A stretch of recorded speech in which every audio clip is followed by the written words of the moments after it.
भोलोबा महाराज बापू वारीला निघाले।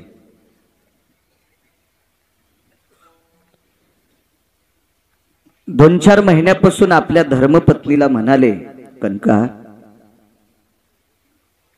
मी तुला पुढच्या वारीला घेऊन जाणार, मोठ्या वारीला, आषाढी वारीला मी तुला घेऊन जाणार। धर्मपत्नीला म्हणाले, आमचे सोहळ्यातले वारकरी आहेत सोबतचे, नित्य आम्ही सोबतच असतो, मला पायी चालायचा काही त्रास होत नाही सातपते काका, या अपघातामुळे बॉयलजनला त्रास आहे म्हणून बसावं लागते, हे पाप असेल एखाद्या जन्मातलं। विठाला विठाला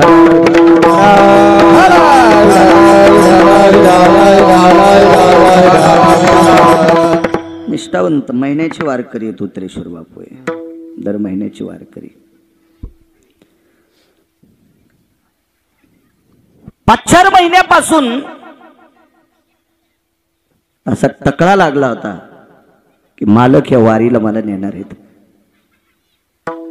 तो संती केला ऋणी याच्यावर सांगतोय, कर्म नो ग नो गती। भोलोबा महाराजांचे मित्र होते चाकणचे पाटील, आणि दोघांची चर्चा झाली, आपण आषाढीच्या वारीला, अमक्या अमक्या वारीला आपण दोघही आपल्या धर्मपत्न्या घेऊन जाऊ। बाईने मालकासोबत वारीला जाणं अनन्य साधारण महत्व आहे, एकटीनं वारीला जाऊ नये असा काही विषय नाही, पण शक्यतो नवऱ्याला घेऊन गेली तर अनन्य साधारण महत्व आहे, आणि त्याला जर घरी वान्य राहण्याला ठुलं आणि ही जर गेली तर मग नाही पुण्य। हिला खड्डा करून असं चंद्रभागेत जरी पुरलं तरी कवडीचं पुण्य नसतंय, जात जा शक्यतो। आता तो पाकिस्तानाचा असेल तर मग नाही येऊ द्या, पण येतच असेल तर श्रद्धेनं बाईनं नेलं पाहिजे मालकाला सोबत। लक्ष्मी सहित शोभे नारायण, एक अनन्य साधारण महत्व आहे आपल्या भारतीय संस्कृतीमध्ये, या सनातन संस्कृतीमध्ये, या वारकरी संप्रदायामध्ये अनन्य साधारण महत्व आहे।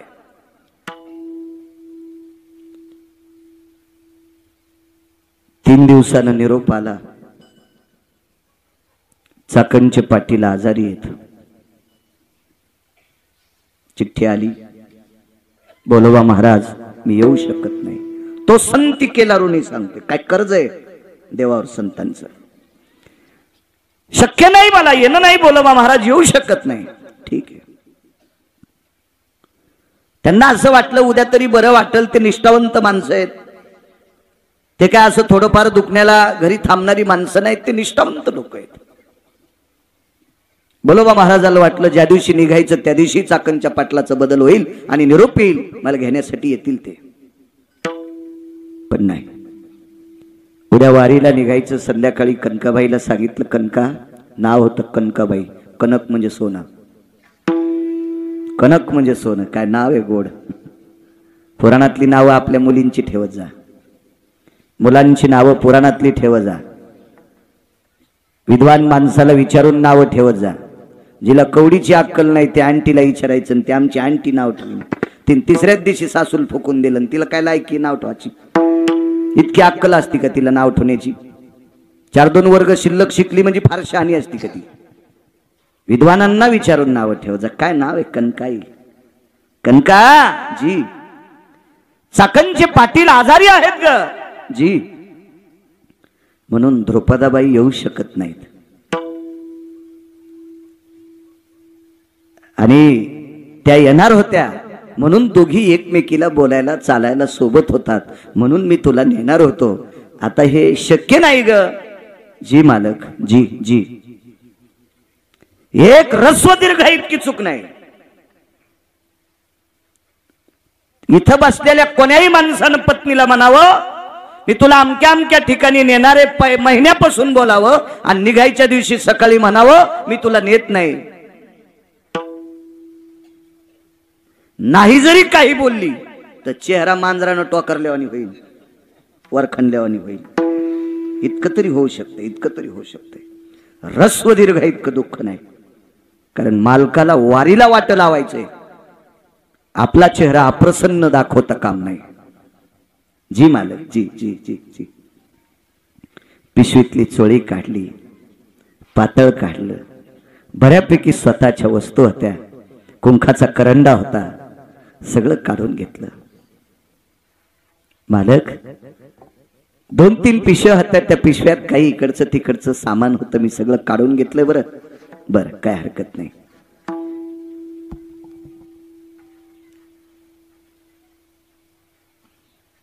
चार 2 वस्त्र कमी घेतले होते. कशामुळं? धुण्यासाठी मी सोबत आहे.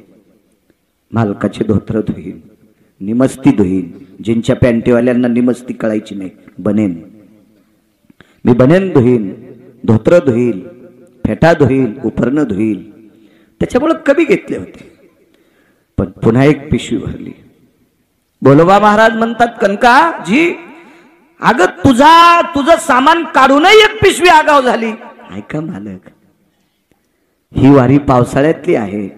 कधी पाऊस येऊ शकतो, फेटा भिजेल, उपरणं भिजेल, सदरा भिजेल, धोत्र भिजेल, तुम्हाला सर्दी होईल, तुम्ही वल्ल वापरू जाऊ नका म्हणून मी शिल्लक धोत्र दिलेत. 400 वर्षापूर्वीच्या स्त्रीचं चरित्र सांगतोय. 400 वर्षापूर्वीची या महाराष्ट्रातली स्त्री किती पवित्र आहे, कल्पना करा. आजही आहे, आजही आहे. 400 वर्षापूर्वीचं कथन सांगतोय. मारुतीरायाच्या मंदिरापर्यंत वाटे लावण्यासाठी सोबत गेल्या. तीर्थयात्रेला जाणाऱ्या व्यक्तीला, मंदिरापर्यंत वाट लावणाऱ्याला एक अनन्यसाधारण महत्व आहे. त्याच्यासाठी पुरावा आहे. नमो तीर्थपंथे चालती. जे स्वतः तीर्थाला चाललेत त्याला नमस्कार वारकरी असेल, काही नवल नाही.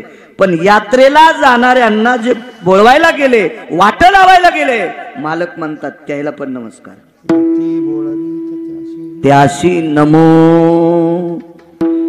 वारीला जाणाऱ्याला, मंदिरापर्यंत, बस स्टॉप पर्यंत वाट लावणाऱ्याला सुद्धा नमस्कार आहे. अण्णा आईसाहेब तिथपर्यंत पोहोचले.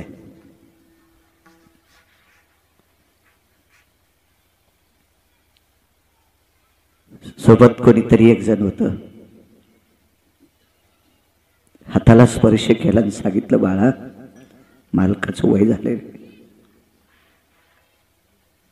सांभाळ बरं. सांभाळ त्यांना. एकदा अभंग म्हणत असताना ते पाणी पित नाहीत, काही नाहीत. भोपळा सोबत दिला, पाण्याचा भोपळा. पाण्याची आठवण करून देत जाय रे. इतकं प्रेम आपल्या पतीवर, इतकं प्रेम. निघाली वारी. बोलोबा महाराज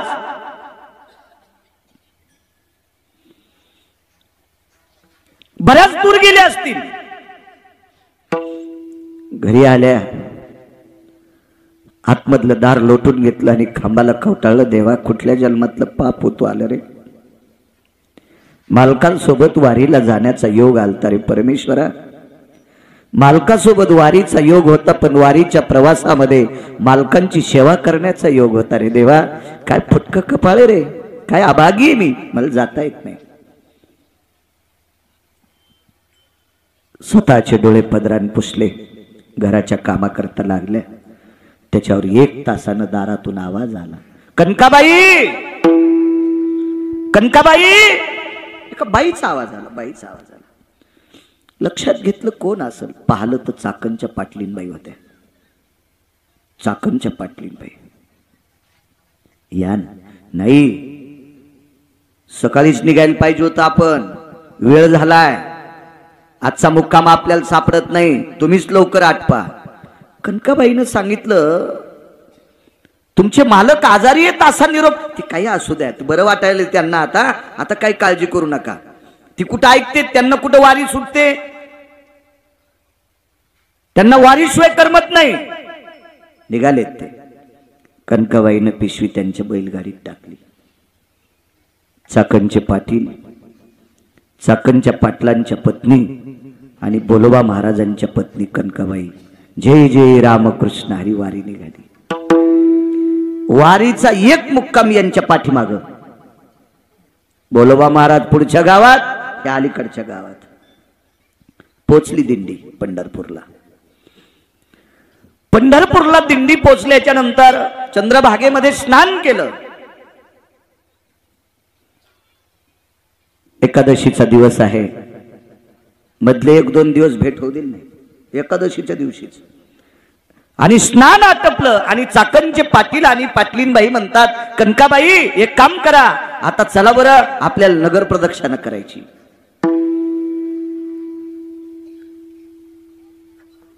चाकणचे पाटील आपल्या पत्नीला सांगायचे, प्रिये फार मोठ्या निष्ठावंत वारकऱ्याची धर्मपत्नी आहे बरं, तुला जितकी सेवा करता येईल तितकी सेवा करण्याचा प्रयत्न कर. कनकाबाईला स्वतःचं लुगडं एकही दिवशी चाकणच्या पाटलीने धुदेल नाही. रोज धुवायचं, रोज रोज रोज रोज. चाकणच्या पाटलीने रस्त्याने काड्या जमा करायच्या, 3 दगडाची चूल मांडायची, स्वयंपाक करायचा, पाटलांना जेवायला वाढायचं आणि मग या दोघी जणीनं जेवायचं, ताट लावायचं कनकाबाईला. कनकाबाई म्हणायच्या, पाटलीनबाई काय तुम्ही सगळं पुण्य घेता? नाही म्हणे, तुमच्यासारख्या महान साध्वी स्त्रीची सेवा घडती आमचं अहोभाग्य. आणि एकादशीच्या दिवशी नगर प्रदक्षिणा निघाले. चंद्रभागेचं स्नान आटपलं होतं आणि पुंडलिकरायाच्या जवळ आल्याच्या नंतर बोलोबा महाराजांचा संतपर अभंग चालू होता. अभंग चालू होता संतपर. पुंडलिकरायाला नमस्कार करत होते. तेवढ्या अवकाशात चाकणच्या पाटलांनी सांगितलं, कनकाबाई आता मालकासोबत जा, आता मालकासोबत जा. पाहलं बोलोबा महाराजांनी कनकाबाईला पाहलं. पण ते काय तुमच्या माझ्यासारखे वारकरी होते का? कोणा संग आलीस? कोण होतं सोबत? एसटी लागली होती का तुला?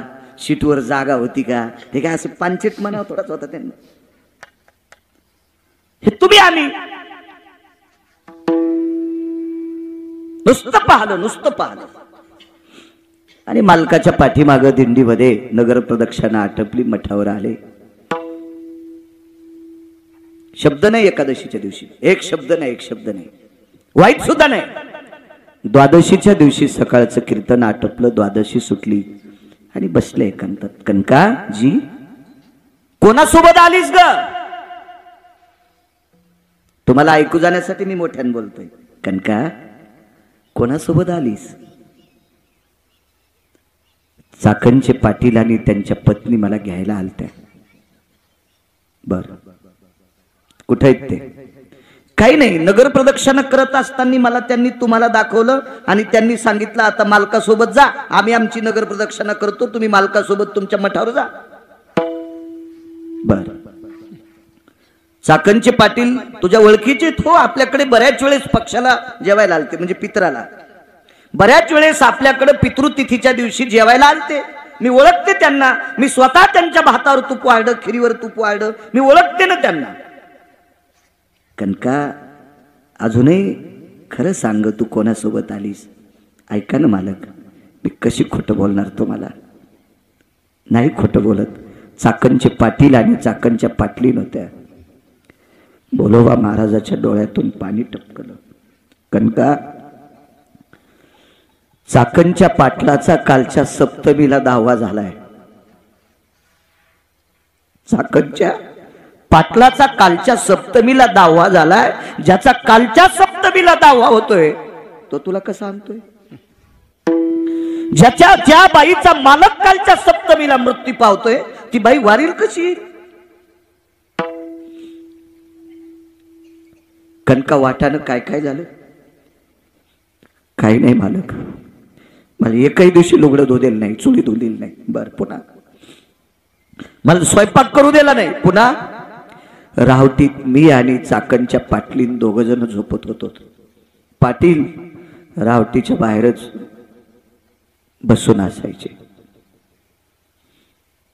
बोलोबा महाराजांनी सांगितलं, कनके पाटील होता त्याबद्दल दुमत नाही, पण पाटील पंढरपुरातला होता. पाटलीन होती त्याबद्दल दुमत नाही, पण पाटलीन विटेवरची होती. दृष्टांत संपला. श्रुतीनं जगाच्या मालकाला प्रश्न केला, हे जगदानंद कंद जगतपते, काय गरज होती तुम्हाला चाकणच्या पाटलाचं रूप घ्यायची? काय गरज होती लक्ष्मीला चाकणच्या पाटलिनीचं रूप घ्यायची आणि कनकाबाईची सेवा करायची? रोज सांगू का काय होतं? कनकाबाई एकदा मालकासोबत दर्शनाला गेलत्या त्यावेळेस विटेवरच्या मालकानं कनकाबाईला कनकाई शब्द वापरला. मागे पुढे पाहिलं, लक्षात आलं देव बोलतोय. काय देवा? हे मागणं ग काहीतरी, हे आई मागणं. विटेवरचा बाप कनकाबाईला आई म्हणत होता, आई आई म्हणत होता, आई मागणं ग आई, काहीतरी मागणं. कदरून गेल्या होत्या कदरून गेल्या, त्या कदरून गेल्या. शेवटी कदरल्याच्या नंतर कनकाबाई देवाला म्हणल्या, वारकरी बुवा, देवा तू का ताण देतोस रे? तुलाच काही भीक लागली असेल तर मला माग. काय वाणी होई? देवा तुम्हाला का त्रास देतोस रे? तुला जर काही भीक लागली असेल किंवा तुला काही अडचण असेल तर मी देते. देशील? काय मागशील? देह टाकते पायावर तुझ्या वाळून. मनान देऊ नकोस माय. देशील का? जगाचा बाप विटेवरनं खाली उतरला आणि बाईसाहेबाला पदर पसरला पितांबराचा. माय 9 महिने तुझ्या पोटात जागा दे. म्हणे रामेश्वर भट्ट तिचा आणि तुका विष्णू नाही तुझा. महाराज काय बाई होती ती. विश्वाच्या मालकाला भीक मागायला लावायची वेळ आणावी. जगाच्या मालकानं तिला भीक मागावं. वर्चस्व काय असेल त्या माऊलीचं, काय सेवा असेल पतीची, काय संसारातल्या लोकांवर आदर असेल, काय घरातल्या ज्येष्ठ लोकांविषयी प्रेम असेल, काय वारकऱ्याविषयी जिव्हाळा असेल, या कर्तव्याचं कर्ज देवाच्या डोक्यावर होतो. म्हणून मालक म्हणतात विश्वाच्या मालकावर हे संतांचं कर्ज आहे, तो बोझ सहन होत नाही. याच्याकरता त्यांची सेवा करून उतरतोय. म्हणून नाचे मागे मागे. 15 तारखेला संक्रांत झाली. आजची 26 तारीख, 11वा दिवस आहे का आजचा?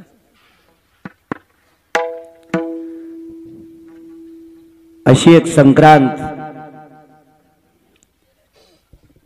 तेर नावाचं गाव आहे. त्या गावामध्ये या महाराष्ट्राच्या मातीतल्या, या भारत देशातल्या पवित्र स्त्रियांना आपल्या मालकाच्या सौभाग्याचं वाण देण्यासाठी संक्रांतीच्या दिवशी सुगडं लागते.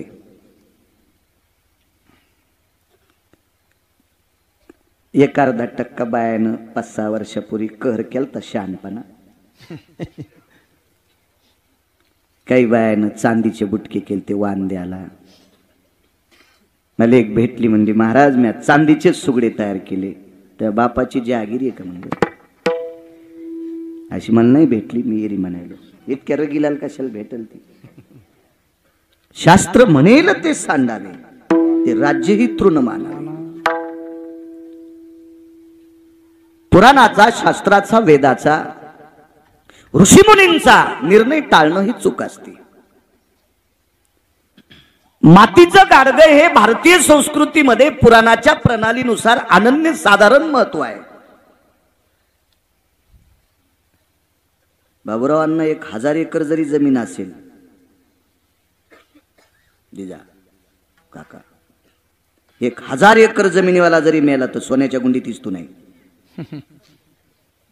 मातीच्याच गाडग्यात न्यावं लागते. 1000 एकरवाला मरू द्या, 1000 एकरवाला मरू द्या. याच्या पलीकडे पाहतो. एका मंदिराला 5 किलो सोन्याचा कळस आहे. कळस किती किलोचा आहे? 5 किलोचा. पण त्याला ज्या वेळेला स्नान घालतात काय भूदेव, कर्मकांडातले विद्वान लोक, ब्राह्मण मंडळी, तर ते 81 बोळक्यानं स्नान घालतात. ते मातीचेच लागतात. मग कळस 5 किलोचा आहे, मग एखादा तांब्या आणता येत नाही का भास्कर बसवण्याचा? पण नाही जमत, त्याला मातीच लागतं.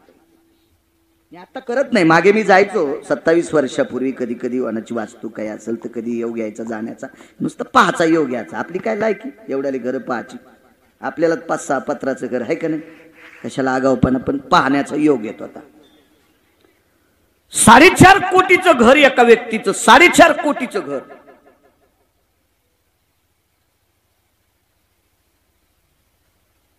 पाहण्याचा योग आला. मी आपल्या लायकीनं राहत असतो. कुत्र्यानं बैलगाडी संघ मालकासोबत बाजाराला जाऊ नये. कुत्र्यानं मालकासोबत बैलगाडी सोबत बाजाराला जाऊ नये. आणि जरी कुत्र्याला जाचा नाद आला तर त्यानं आखा खाली चालावा. कारण सांगू, भोवतालचे कुत्रे डसत नाहीत, चाकामुळे मधात येत नाहीत आणि पुढून बैल येऊ देत नाहीत. आपण आपल्या लायकीनं राहिलं की मग चांगलं राहतं, आपल्या आपल्या परीने राहायचं. एखाद्या खुंटीला इतकं वजन 5 किलो सहन होतंय, तिला जर 9 किलो आड केलं तर खुटी मोडत तीन वजन मातीत जाते. आपापल्या परिस्थितीनं राहायचं. 4.5 कोटीचं घर होतं, वास्तू विद्वान ब्राह्मण होते.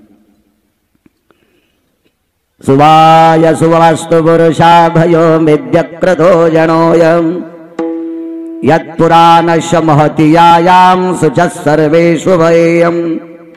गोड असे म्हणणार. मिथ्याय जनो यजद्मिरेन भयस्तुभाय सुद्यम. गोड म्हणणारी माणसं. 4.5 कोटीचं घर. स्वयंपाकघरात एका कोपऱ्यात छिद्र ठेवलं परची बशिणाऱ्याने. वास्तुपुरुष 1 तोळ्याचा होता सोन्याचा. 1 तोळ्याचा वास्तुपुरुष सोन्याचा. आणि मातीचं गाडगं घेतलं वारकरी बुवा, त्याच्यात तांदूळ टाकले, धने टाकले आणि त्याच्यात 1 तोळ्याचा वास्तुपुरुष गाडग्यात. आणि घर 4.5 कोटीचं. तर ते मालक जरा फुगीर सोसायटीचा अध्यक्ष होत. ते म्हणला, महाराज तुम्हाला एक लक्षात येतं का? म्हणलं काय रे? म्हणे 4.5 कोटीचं घर आहे, वास्तुपुरुष 1 तोळ्याचा आहे, 62,000चा. आता काय तोळा असेल काय आपल्याला काय माहित नाही. आपल्या लोखंड घ्यायची लायकी नाही, सोन्याचा भाव कशाला ताण घ्यायचा आहे का नाही. मग 62,000 रुपयाचा वास्तुपुरुष, 4.5 कोटीचं घर आणि मातुड्याच्या बोळक्यात का? भूदेवांना सांगितलं, मालक काय यजमान, तुम्ही 1000 कोटीचं घर बांधा पण वास्तुपुरुष मतकुंभातच असतो. एक अनन्य साधारण महत्व. सौभाग्यवती स्त्रीच्या इथे 5 क्विंटल सोना असावा, पण सोन्याचे सुगडे करी जाऊ नको बाई. हो, मालक 10-5 वर्षांना आधी जाईन. येड्यावानी काऊन करायलीस तू? मंत्र चळे थोडा. नियम चुकल्यावर काय होतं माहितीये का? कालिदास नाव ऐकून येत ना तुम्ही? कालिदास महाराज तुम्ही ऐकलं असेल. कालिदासांची संस्कृती प्रचंड संस्कृत होती, गोड गोड गोड. कालिदासाच्या नगरीतल्या पाणी शेणणाऱ्या पुरी सुद्धा संस्कृत मध्ये बोलत होत्या. आता आमच्या कधी कधी संस्कृत पुढचं नाही आलं की आम्ही नारे नारे करत असतो. याला सब्रतो भय जगनिरे ना बाबा बाबा. मग काय कळतं डोंबळापूरच्या? पण कालिदासाच्या नगरीमध्ये एक जयपत्र मागण्यासाठी व्यक्ती गेला, तर आडावर पाणी शेंदीत होत्या. तर त्याला वाटलं आता रस्त्यानं चालत आलो, घोड्यावर गेलो तर बसत, धूळ उडाली होती तापाची, हातपाय धुवा. एका पोरीला सांगितलं पाणी द्या. तिने स्वतः पाणी काढलं आणि पायावर पाणी टाकलं त्याच्या. तोही पंडित होता चांगला. विचारलं कोण आपण? कोण कोण? चतुर्मुखो नच ब्रह्मा वृषारूढो न शंकरा. चतुर्मुखो नच ब्रह्मा वृषारूढो न शंकरा. अकाले वर्षते मेघम तस्यहम कुलबालिका. ती पोरगी होती कोळ्याची. ती म्हणली नाही मी कोळी दादाची मुलगी आहे गंगाभाऊ. चतुर्मुखो नच ब्रह्मा, 4 तोंड आहेत पण ब्रह्मदेव नाही. वरी बसतोय पण शंकर नाही. आकाशात ढग नसताना पाणी पडतंय. पखाल, पखालील किती तोंड? पाणी सोडायचे 2 आणि टाकायचे 2. पखाल कशावर असती? हाल्यावर. वरी बसतूक नाही तो दादा शंकर आहे का? नाही. आणि पखालीचं तोंड सुटल्यावर आभाळ लागतंय का? चैत्रात पण पाणी. हे पंडित म्हणला बाप्पा, पाणी भरणाऱ्या कोळी दादाची पोरगी इतकी हुशार. दुसरीने विचारलं आपण कोण? हर हर स्मरतम नित्य. थोडक्यात सांगतो, बहुजीव प्रतिपालकम तस्यहम कुलबालिका. माझे बाबा सतत खूप जीवाचं पालन करते आणि सतत हर हर हर. ती पोरगी होती धनगर दादाची. हर हर स्मरतम नित्य बहुजीव प्रतिपालकम. तिने सांगितलं नाही मी धनगर दादाची मुलगी. नाही नाही नाही नाही. काय विद्वत्ता, काय विद्वत्ता. दुसरीने विचारलं आपण कोण? पंचप्रिया न पांचाळी कृष्ण मुखच्च न वानरी. काळतोंडे पण वानरी नाही, 5 पती आहेत पण द्रौपदी नाही. तस्यहम कुलबालिका. ती कालिदासाच्या नगरीतल्या राजाच्या कंकाची पोरगी होती. कंक म्हणजे चार्टेड अकाउंटंट, हिशोबनीस. अण्णा चार्टेड अकाउंटंट. हो,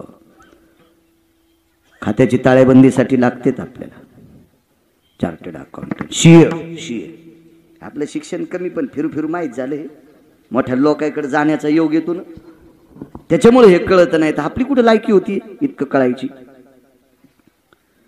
पंचप्रियानं पांचाळी, कृष्णमुखचन वानरी. काळ तोंडे पण वानरी नाही. पेनचं तोंड कसं असते असलीवर साहेब? काळ. किती बोटांना धरावं लागते?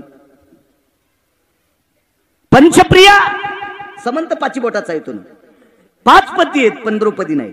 काळ तोंडे पण वानरी नाही. तश्याम मतलब पुढचं सोडून देतो. कंक म्हणजे हिशोबनीस, नित्याची पोरगी. हे म्हणला जातो वापस इथूनच. अशा 28 पोरी भेटल्या. किती सांगितलं तुम्हाला? 3. याच्यातच 11 वाजायची. दुसरीला विचारलं कोण आपण? शत्रु मित्र न जानाती. मागे पुढे सांगतोय. नित्य जुहती दरव्यानी शत्रु मित्र न जानाती तशम कुल बालिका. मी त्याची पोरगी म्हणजे सोनाराची. मधलं घरी जाऊन वाचा. या कालिदासाचा संस्काराचा पगडा, कालिदासाच्या अभ्यासाचं प्रभुत्व, कालिदासाच्या निष्ठेचं प्रभुत्व, म्हणून त्या नगरीतल्या पोरी सुद्धा इतक्या विद्वान होत्या. पण याच कालिदासाचं एके दिवशी कर्म चुकलं. कालिदासाला एक आजार झाला बापू. आजार झाला, आजार. प्रत्यक्ष कालिदासाने डोळे झाकून स्तवन केलं तर मूर्तिमंत नागनाथ कालिदासाच्या समोर आले. म्हणजे शंकर उभे राहिले कालिदासाच्या पुढे. शंकर काय झालं म्हणे? बघा माझे आजार. हे जगदंबा पार्वतीला आमंत्रित केलं. हे गिरिजा काय झालं कालिदासाला? काही नाही म्हणे मालक, यांचा नियम चुकल्यामुळे यांना आजार. दृष्टांत संपला. ज्याच्या नगरीतल्या पाणी भरणाऱ्या पोरी जर इतक्या विद्वान असतील तर वारकरी व कालिदास किती विद्वान असतील भास्कर बुवा. तर याही कालिदासाचा नियम चुकल्याच्या नंतर त्याला एक विकार जडतोय. तर याईनं चुका केल्यावर, तुम्ही चुका केल्यावर, आम्ही चुका केल्यावर, चुकली यावर माफी. म्हणून चुका नाही करायच्या. पक्वाद्याला किती बोल पाठ आहेत त्याच्यापेक्षा तंबाखू खातो का हे तपासा. चट मातीत गेलं. खात नसताना तुम्ही नाही, चांगली गोष्ट आहे, खाऊ नका. कीर्तनकार किती विद्वान आहेत त्याच्यापेक्षा तंबाखू खातो का ते सुंबळ्या पहिलं तपासा. त्याची काय लायकी लोकांना उपदेश करायची मला सांगा तुम्ही. लोक पाय पडतात म्हणजे कीर्तनकार लय शहाणा झाला का? त्याच्या वागण्याची किंमत असावं तर त्या कीर्तनकाराला कीर्तन म्हणायचं असते, कीर्तनकार म्हणायचं असते. नियम नाही चुकायचे. माझं एक मत होतं की वाण हे मातीच्या सुगड्यानं द्यावं. चला तुम्हाला एक सांगू का, आपण नियम मोडून जर परमार्थ करत असतील तर आपण बहुरूपी आहेत. देवाची पूजा करण्यापुरतं धोतर नेसतून एरवी बरमुडा घालून फिरवतो. इतका यम हानीन तुला सोमळ्या, इंचभर जागा ठेवायचा नाही तुही लाल करायची. तू पोटाची खळगी भरण्यासाठी नाटकं करायला देवाला फशी तू सोमळ्या हरामखोरा. विठाला विठाला. सत्पुरुष काकांना म्हणायचे काका, काका फार सात्विक होते. काकाची पांडुरंगावर फार निष्ठा होती. फार निष्ठा, फार निष्ठा, फार निष्ठा. काय कायचा पांचटपणा. मंत्र म्हणताना तोंडात तंबाखू अंगावर येत होती. हो, मला असं वाटतं ते मंत्र जास्त शुद्ध झाले असतील पुढच्याचा सदरा भरिल्यावर. काय पात्रता आहे आपली. चला काकांना सांगितलं, काका आता बायकांना सुगडे लागतेत, गाडगे लागतेत, काय करायचंय? काही ताण घेऊ नका, एखाद्या पाहुण्याला बोलून घेतो, एवढ्या संक्रांतीचं ते करतील आणि पुढच्या वर्षीचं पाडव्यापासून एखाद्या पाहुण्याला ही गावकी देऊन टाकू, म्हणजे कायमस्वरूपी या गावातला ते व्यवहार करतील. मला काय आता हात नाहीत, मी काही गाडगे करू शकत नाही. हा देश सर्व जातींचा मिळून झालेला देश आहे. जशी एखादी बाई शेतात सरपण आणायला गेल्यावर तिच्या सरपणात आंब्याची फांदी असती, लाकूड असते, बाभळीचं असते, लिंबाचं असते, जे भेटल तिला जंगलात. पळसाचा असेल कशाचा असेल, सगळ्या लाकडांची सरपणाची मुळी जशी एखाद्या बाईच्या डोक्यावर असते, तसा भारत देश सर्व जातींचा मिळून झालेला देश आहे. आणि त्यातली त्यात हा संप्रदाय कुठल्याही जातीला चोंभाळीत नाही आणि कोण्याच जातीचे वरखंडे काढीत नाही. सकळासी येथे आहे अधिकार, कलियुगी उद्धार हरीच्या नामे. तुका म्हणे नाही जाती सवे काम, ज्याचे मुखी नाम तोची धन्य. कबीर मोमीन लतिपा मुसलमान, सेना नावी जाण विष्णुदास. वैष्णव चांभार धन्य त्याची माता, किंवा यातायाती धर्म नाही विष्णुदासा. निर्णय तो ऐसा वेदशास्त्री. काय करायचं? चांगलं वागणाऱ्याला किंमत आहे. उत्तम कुळी जन्म क्रिया मंगळ. उत्तम कुळात जन्माला आणि क्रिया जर त्याची वाईट असेल तर बुडविले कुळ उभयता. अख्ख्या कुळाला तो मातीत घालू तू नालायक. चांगल्या कुळात जन्माला आला. आणि मला एक कळतंय, या भारतात अशी एखादी जात, पोलीस डिपार्टमेंट मध्ये आहेत कसलीवाल साहेब तुम्ही, तुम्हाला अशी एखादी जात सापडली का त्या जातीतले लोक दारू पित नाहीत? गौसली का आतापर्यंत नाही. प्रत्येक जातीत चांगली माणसं आहेत आणि प्रत्येक जातीत हरामखोर माणसं आहेत. पण कोणाला नाव ठेवायचं आपल्याला काय अधिकार आहे? आपली लायकी तरी काय अण्णा? काही आपण नाही कोणाला वाईट म्हणायचं. काका अत्यंत निष्ठावंत होते. 15 दिवस निघून गेले, 7-8 दिवस राहिले. गावातली एक पवित्र सात्विक सदाचारी पुण्यशील माऊली काकांकडे आली आणि काकांना प्रणाम केला. 100-200 एकरची मालकी. पण काकाच्या गळ्यात तुळशीची माळ, कपाळाला गोपीचंद. काका रस्त्याने चलत असताना 10 फुटाच्या पुढचं पाहत नव्हते. काकांनी कधीही कोणा स्त्रीच्या डोळ्यात डोळे घालून बघितले नाही. इतकी पवित्र दृष्टी काकांची होती, इतकी काकांची नजर. आणि जरी बोलायचा प्रसंग आला असेल तर जिचा अंतरपट सुटलाय ती जर सोडून दिली तर जगातल्या ज्येष्ठ स्त्रीला ते माय म्हणायचे आणि कनिष्ठ स्त्रीला बहीण म्हणायचे. ही गोरोबा काकाच्या वागण्याची प्रणाली होती. एवढी तात्विकतेची सत्ता काकांकडे होती. 100-200 एकर वाल्याची मालकीन पत्नी ती स्त्री काकांकडे आली. काकांना प्रणाम केला. काका, सौभाग्याचं वाण द्यायचंय, सुगड्यांची अडचण आहे. जी जी जी काकी जी. होईल. उद्या सकाळपर्यंत एखादा पाहुणा येईल. बऱ्यापैकी पाहुण्यांना निरोप दिलाय. कोण मानते? धनवंता लागी सर्व मान्यता आहे जगी. पैशाला किंमत असते. अहो, आपलं वाजल्याच्या नंतर रक्ताच्या नात्यातले पाहुणे सुद्धा पत्रिका देत नाहीत आपल्याला. रक्ताच्या नात्यातले पाहुणे सुद्धा म्हणजे त्याचं वाजलंय याला नको पत्रिका. नियम आहे, सृष्टीचा नियम आहे, निसर्गाचा नियम आहे. काकाची परिस्थिती नाजूक. कोण विचारतंय? ती बाई घरी गेली त्या दिवसपासून, काकाच्या त्या वेळेपासून, दुपारपासून काकाच्या अंतकरणात सारखी चिंता होती. काय करावं काय करावं. त्या दिवशी अर्ध पानगच खाल्लं काकाने. दिवस माळाला गावातली सर्व देवदर्शन झाले. तेरला फार मोठं शिवलिंग आहे. कवटाळीत बसत नाही असं शिवलिंग आहे. एका पातशाहीनं घन मारलाय लोखंडाचा, म्हणून त्याचा खालचा भाग तडा गेलेला आहे. मी पाहिलं बऱ्याच वेळेस तेर. एवढं मोठं शिवलिंग, फार विस्तीर्ण शिवलिंग आहे तेरला. काका उपासक होते त्या देवतेचे.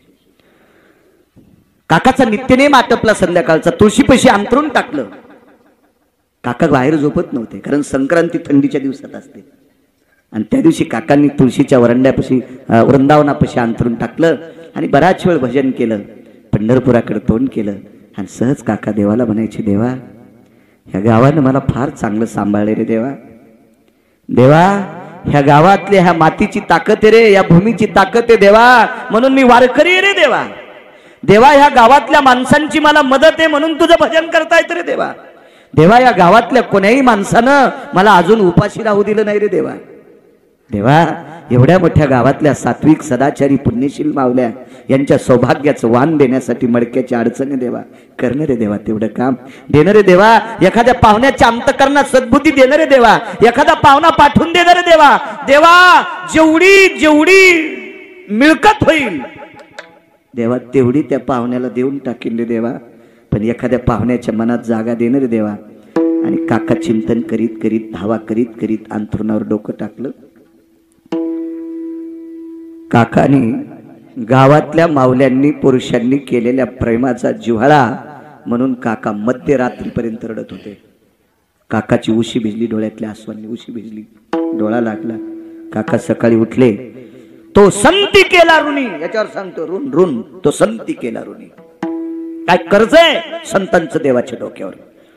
काका पहाटे उठले, नित्यनेम आटपला, देवदर्शन आटपली आणि देवदर्शन करून असं बाजूला येत असताना तेवढ्या अवकाशात काकांना पाहुणे दिसले. राम राम राम राम म्हणले. कोण पाहुणे? वेश पालटोनी देव कुमार पैधाले, वेश पालटोनी देव कुमार पैधाले, गरुडाची घेतले सांगाती तेव्हा, सांगाती तेव्हा, गरुडाची घेतले सांगाती तेव्हा. वेश पालटोनी कुमार पैधाले, वेश पालटोनी देव कुमार पैधाले, गरुडाची घेतले सांगाती तेव्हा, गरुडाची घेतले काय पुरावा आहे? वेश पालटोन देव कुंभार पै झाले, गरुडासी घेतले सांगाती हो. इकडं काकाचं स्नान सुरू होतं, तिकडं पंढरपुरातल्याच स्नान चालू होतं. सातपती काका देवाची पूजा आटपल्याबरोबर जिकडं तिकडं पुजारी गेल्याबरोबर विटेवरचे मालक खाली उतरले आणि रुक्मिणीला सांगितलं, रमा जी मालक, जी जी लाल रंगाचं पातळ नेसणं, लालच आहे मालक आज पातळ. ऐक ना, लाल आहे पण पैठणी आहे, लाल आहे पण पितांबर आहे. पितांबर नेसू नकोस, पैठणी नेसू नकोस, साधं लुगडं नेस. लाल सरद लुगडं नेसलं. कपाळाच्या पुढं 1.5 इंच पदर काढा. पदर होता त्या लुगड्याला, खरंच होता त्या लुगड्याला, होता पदर होता. आणि जिला घ्या वाटत नाही तिनं पदराचा खर्च काऊन करायचा, मला ते वाटतंय. तुम्ही दुकानदार आहेत कपड्याचे, साडीचा 35% खर्च पदरात असतोय. त्याला जर असते, कोंदण असतात, बुट्टे असतात, जास्त असते पदराचा खर्च. मग ज्या ज्या बाईला पदर घ्या वाटत नाही का त्याने मीटिंग करायची, त्या एका बाजूला सगळ्याचे पती एका बाजूला, त्याला सांगायचं दुकानात गेल्यावर पदर कापून आणि जा. मग हे 5-25 जण बैल गेले आणि दुकानदाराला म्हणले आम्हाला पदर कापून द्या. तर ते म्हणले कस काय? आमच्या बायका होंडी सोसायटीच्या अध्यक्ष आहेत. कशाला कीर्तन ऐकायचे, कशाला भागवत ऐकायचे, कशाला प्रवचन ऐकायचे, आणि कशाला महाराज बलितान त्याला पाकिट देऊन त्याला श्रीमंत करता आणि आपण असेच मोकळे पाखर. 2 गोष्टी झाकलेल्या असावा. कोटीनं देवानं पैसे द्यावा, पण पैसे आतल्या खिशात ठेवा. डायरीच्या पुढून नसते थोत्रे सोमळ्या, जाते न पडून. ते बायकोन दुसऱ्याचं रान खुरपिलं, हळद खुरपिली, 1,500 आले आणि पप्याच्या बापाजवळ बाजाराला दिले. हे असंच पिशवी घेऊन रस्त्याला उभं राहिलं आणि एक जणाच्या मोटरसायकलला हात द्याला, त्यानं बसिलं, पण पुढच्या ब्रेकरवर मोटरसायकल आदळली, 3 500च्या नोटा खाली पडल्या. जवळ्यातून तसंच आलं, काऊन नाही बाजार आणला? रस्त्यानंच नोटा पडल्या. कशावर गेलते? मोटरसायकलवर. आणि कुठं ठुलते पैसे? ओळ्या खिशात. बायला मला नाही, त्याला म्हणली. मला कशी म्हणीन ती? त्याला म्हणली बायला, अरे इथं नसते ठोत रे, घामाचे पैसे होते रे बायला, तो आतल्या खिशात ठेवायला पाहिजे होते रे. पैसे किती असू द्या, पैसे झाकून असावा. आणि या देशाची स्त्री सगळे अंग झाकलेले कपडे घातलेली असावा.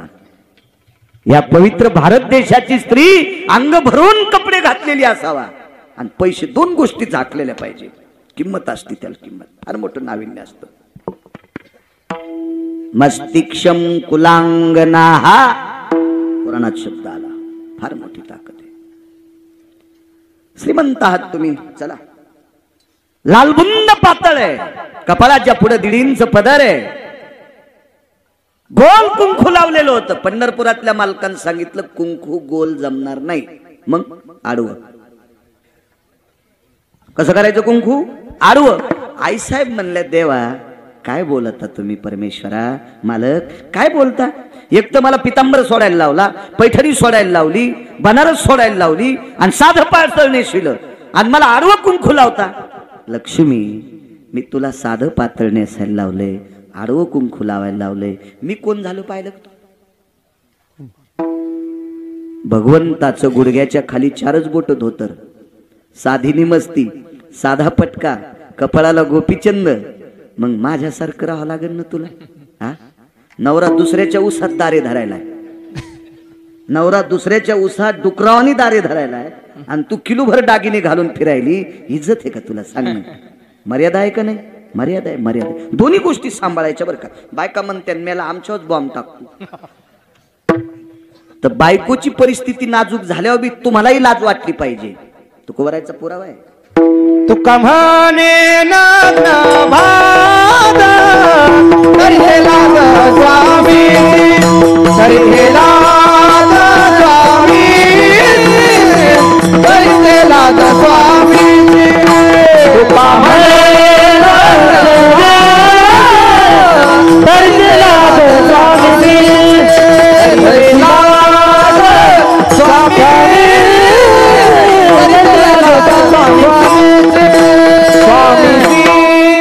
आपल्या मालकाच्या मिळकतीच्या वैभवाच्या 10% राहती तिला पतिव्रता म्हणतात.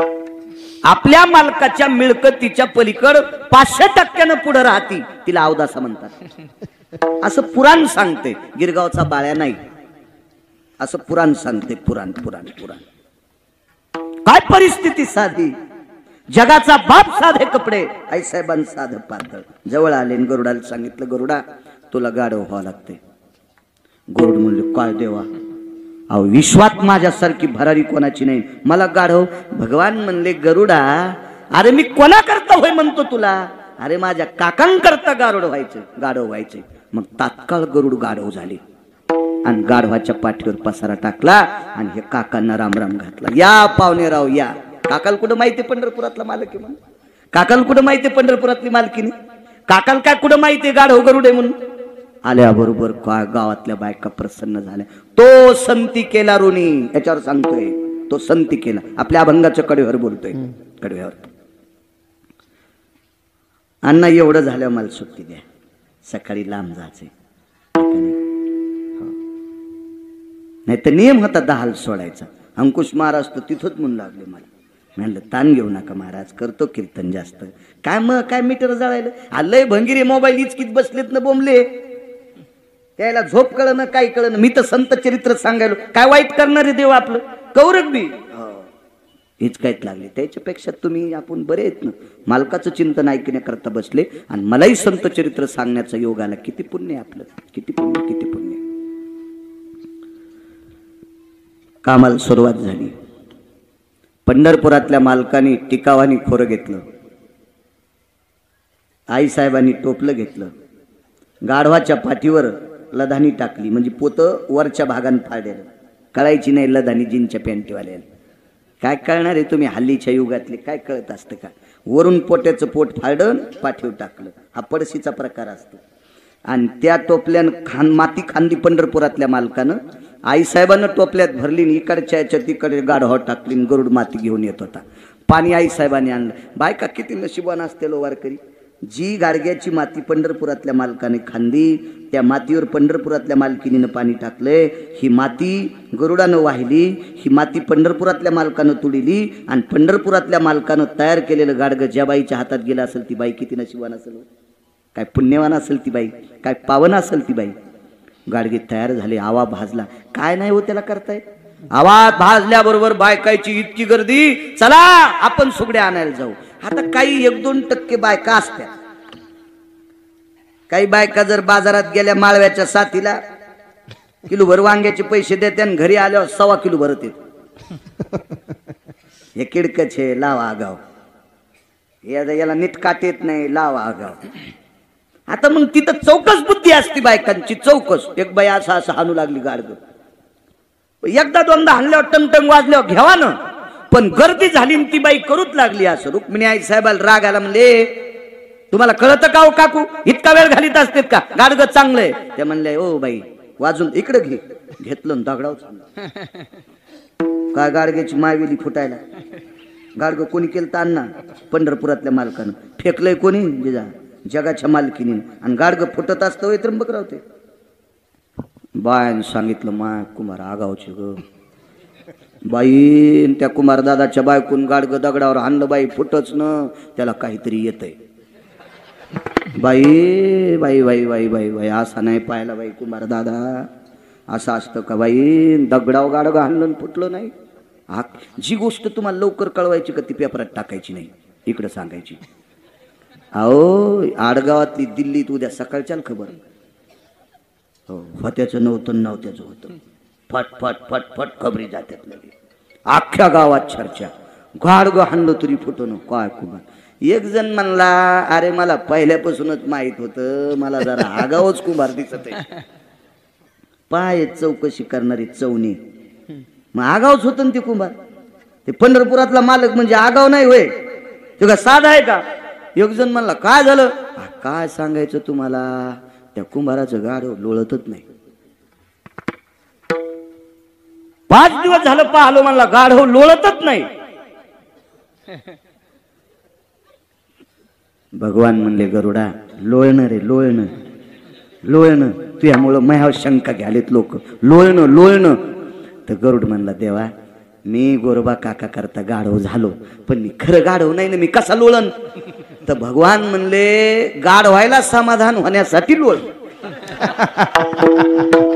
तू गाढव नाहीस, पण तू लोळल्यावर गाढ व्हायला समाधान होतं, याच्याकरता लोळ. लोळले. गपचिक बसा. एक जण म्हणलं 5 दिवसात, आज लोळले पण भूकत कुठं? भुकलत नाही.